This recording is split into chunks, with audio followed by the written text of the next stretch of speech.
Whereas the new ones, and so what's the new one to watch? The Steelers. Why?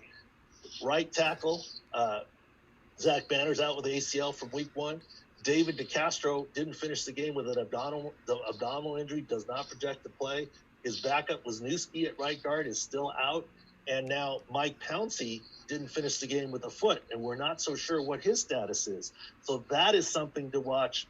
And the new Deltas are the ones that probably are really not incorporated into the lines. Well, I'm so glad you brought up the Pittsburgh game because that's the game I was going to ask you about.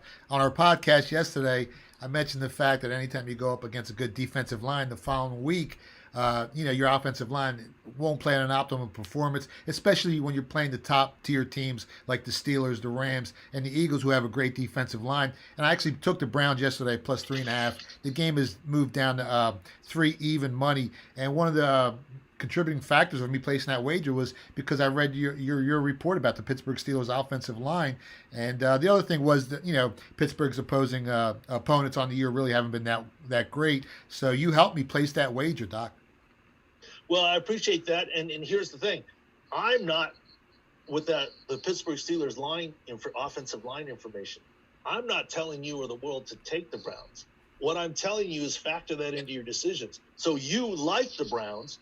So go ahead and take them early and get the better line. Now, if you really like the Steelers, okay, wait and then take the Steelers later, right? I'm not trying to pick the game for you. I'm just giving you the injury analysis and the difference between what I do.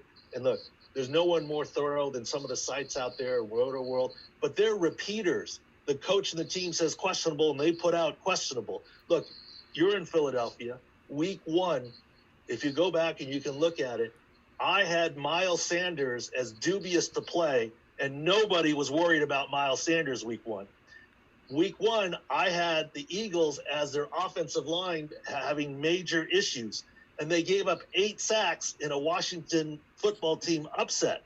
And Miles Sanders didn't even travel to the game. Yep. So that's the line.